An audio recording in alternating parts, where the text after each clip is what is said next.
What's going on, YouTube? It's your boy FS Boat checking in.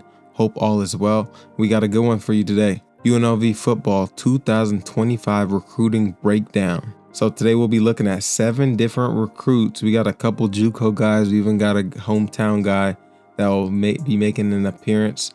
As far as commitments, we had a couple more come in with National Signing Day coming through, but as you know, it's kind of weird nowadays. It used to be like a large chunk of your guys would sign on National Signing Day.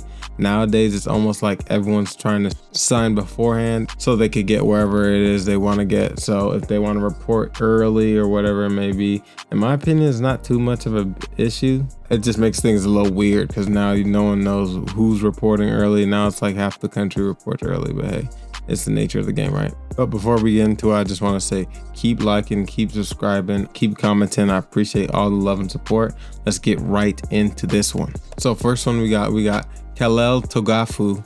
I'm just calling him KT, keep it short and simple. 6'3", 250 pound. Well, he was listed at 225. I don't know if he put on 25 real pounds, but hey, 6'3", we'll call it 250, out of Rancho Cucamonga High School. He was labeled top 100 recruit, number 15 edge in the Golden State of California by Rivals. In high school, 4-year letter winner, so played a lot of football in his time, 4 years of varsity football up there at Rancho Cucamonga. First team all baseline league honors his senior year. He ended up with 88 tackles, 21 sacks, 13 tackles for losses in his final season. Nonetheless, a couple things I've seen on film. Mainly, he's very athletic, a real athletic guy. I almost thought he could possibly even play linebacker. It's a little light, like I said before. He looked like 225 on that film for sure. Excellent motor out of this guy. He just goes, man. He's going, he's running up and down the field, sideline to sideline as a D lineman. You love to see it. Excellent hands. While I say he has hands, I didn't see too many moves in terms of rip throughs and things of that nature, getting guys out the way. I just want to see a little bit more of that, and that is something he could add on to his back because he is a pretty decent size. Maybe he was able to power through most people, but I just want to see a couple more moves out of him. Hopefully we can see him develop into the spring game. I'm pretty sure he has reported to campus already. Nonetheless, KT, happy to have you in the city. Thank you for choosing us.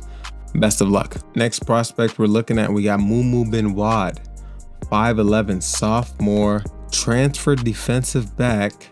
So he spent a little bit of time at a couple other schools. Firstly, in 2022, he was up in West Virginia, appeared in 4 games, ended up leaving Morgantown with only 3 recorded tackles on his stat sheet. 2023, he plays 12 games with the Huskies up in Yukon. Totaled 34 tackles, 4 tackles for loss and 1 sack, as well as 1 interception in his time with Yukon. And last year, he spent 1 year at Navarro College, JUCO in Texas. One thing about this guy that jumps off the screen, he looks like kind of like more of a slot corner to me. I have no idea how he's a sophomore and he's been in college for 3 years. I guess his year at West Virginia, he probably redshirted or something in that nature, seeing he only played 4 games. But nonetheless, older guy, if we can use those last 2 years of eligibility with us, I think he can end up being a huge asset for us. Like I said, I look at him as a slot guy. I didn't see him go and make too many plays on film. Nice feet, looks like a natural corner in my opinion, but I just didn't see too many of the plays being made on film. Now, what can I say? If you're a corner and they just don't throw you the ball, that's kind of a good thing, right? But nonetheless, excited, I should say, to see what this guy can do. Mumu Bin Wad, excellent last name as well. Welcome to the city, brother. Next up, we got Yasir Muhammad, freshman from Germantown High School in Germantown, Tennessee. 6'2", 185 pound corner. Now, I had him listed at 6 foot. They got him listed at 6'2". I'm not going to take the 2 inches from. Pause. But in high school, he posted 33 tackles and 4 interceptions for the Red Devils. After switching to wide receiver, I'd seen his film on wide receiver, and I personally, not to say that he was bad at it, but it didn't look like it came nearly as natural as the defensive positions came to him. He's very physical, This dude, extremely physical, excellent motor, good eyes. It seems like he makes the decision and just goes. He doesn't take too much time processing what's going on in front of him. I think he could play corner or safety, this one. This guy could play corner or safety, wherever you want to put him. He can make a play. And last but not least, he's an excellent tackler. From what I've seen, he's very good at making tackles, so we can use that. Always want some back second tackle. He had a couple other pretty solid offers. He had an offer from Arkansas, Vandy, Arkansas State. So nonetheless, it's an honor to have him here. Happy to see what Yasir can do. You know, I want to see as many of these young guys make their way onto this field as we can. So best of luck to you, brother. Welcome to the city. For our next prospect, or making our way to the trenches, we got Ace Robinson, 6'4", interior O lineman, weighing about 265, out of De La Salle, the legendary De La Salle High School in Concord, California. One thing that jumped off the screen to me was the only other BS offer he had was Colorado State. And then the only other two offers he had was Idaho and Minot State. Shout out my boy Biggs. All-time leading tackler at Minot State he is. But nonetheless, I don't really understand why. He has a pretty solid frame, 6'4", 265. They're definitely going to put at least 15, 20 pounds on this guy. He's physical, excellent athlete. That's the thing that jumped off my screen. I think he's a great athlete. He has a good motor. He does tend to lean and his feet stick a little bit, but those are all things you can fix. And one last but not least, the thing I love about this guy is he finishes his blocks. He doesn't care if it's 5 yards down the field. He doesn't care if it's 15 yards down the field. He's trying to finish his blocks. And I remember a point in time where that was like all O-linemen did that. You know what I mean? It was just common practice amongst the position. But nowadays, it's like you really got to find a guy that was just going out of their way to finish blocks. And I think we found one. So nonetheless, Ace Robinson, happy to have you. Hopefully you get some good work in this year. I don't know if he's on campus, but the more of these guys we could get on campus before spring ball, the better. For our next prospect, we got Mohammed Altayeb, 6'4" D lineman, coming in at 295, junior from Garden City Community College. So Mohammed spent some time at other schools. We'll talk about that. First, he did graduate from Denver East High School in 2022. Pretty decent school. Ends up going to CU Pueblo. Man, and normally I don't even put this in the video, but if you ever been to Pueblo, it's probably like top 10 just like worst places to be in America. But he spent 2 seasons at CU Pueblo. He also did redshirt 1 year there. That's why he is a junior. And most recently, he spent the season at Garden City Community College.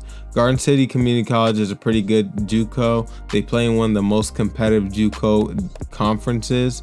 Most recently, if you've seen them on Last Chance U, I know a lot of people think Last Chance U is just for Netflix. I promise that's one of the best JUCO conferences you can play in, especially that's not in California.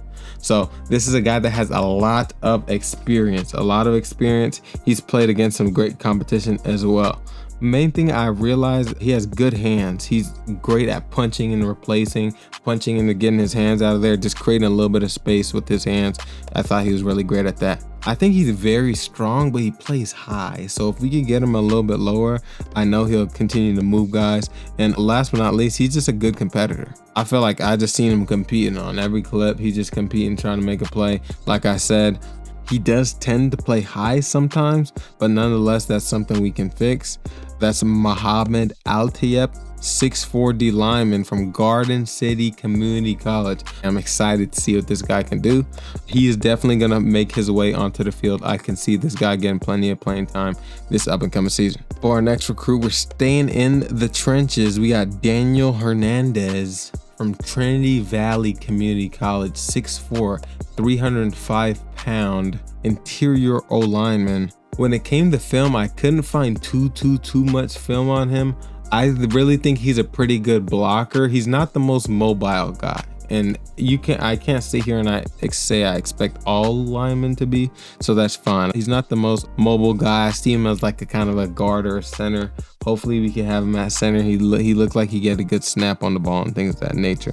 The main thing I didn't see out of him is a nice punch. Like, he doesn't have a really nice punch with his initial contact. I'd like to see that a little bit more. his double teams. It's for example, a good comparison was Ace Robinson. Ace Robinson does an excellent job on his double teams, whether he's making initial contact and you got to climb up to the next level or what have you. When it comes to Daniel, that's one part of his game he kind of really wants to work on, especially knowing that we got to run the ball. So we got to get those double teams down packed. And last but not least, I noticed he plays a little high as well. Which these are all things like Coach Mullen not gonna have you playing high, boy. You better get them hips low. I think Dan Mullen will help him fix that though. Nonetheless, Daniel Hernandez, he did spend the last 2 years at Trinity Community College in Athens, Texas. He was a first-team All-Conference center this fall, and he did have second-team All-America as a freshman. And last but not least, we got Alexander Green, hometown guy from Palo Verde High School, linebacker, 6'2", 235. He played under Joe Asner. I can never pronounce his name. He played under Joe Asnerez, one of the better football minds in Las Vegas, and he was ranked as a number 3 linebacker in Nevada and number 55th linebacker in the country by ESPN. He's also the 12th best player in the state. He chose UNLV over Utah, UNR, Fresno State, San Diego State, and Army. So he had plenty of options to go play quality football and decided to stay here and dug it out with the Rebels. I think Alexander is very important because we need to start keeping local talent in the city. We need to emphasize on keeping our talent home. It's something that's never been done here, whether it was under Coach Arroyo or whoever it was. We just never done it. So yeah, Alex is very important. Hopefully we can continue to get 3 or 4 guys from the city that can play quality football for us each and every year, so we could build a little bit more of that rapport in the city, if you will. But nonetheless, Alexander Green, you should be on campus already. Best of luck to you. Hopefully we can see you make a few plays in the spring game in the next coming months. When I look at Alex, he's inside line. I look at him like an inside linebacker, sideline to sideline guy though. He got decent speed and size. I wouldn't call him a bad tackler. I would just say his tackling form is more like high school tackling form. Like he's not really getting anywhere near them thigh pads, you know what I'm saying? Just wrapping up. The guys he's gonna be tackling at the next level, we gonna have to get near them thigh boards sometimes, brother. But besides that, all things we can fix.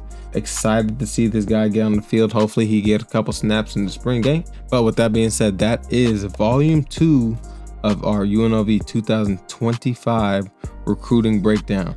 How do you feel about the guys we've gotten so far? Well, I guess everyone's in, but how do you feel about the guys we've gotten to campus so far? Do you think they're enough to get us over the hump? Do you think these freshmen will find their way onto the field? Let me know down in the comments. Like, comment, subscribe. Keep showing the support. It means the world to me. Take it easy. I will see you in the next one. Gang, gang.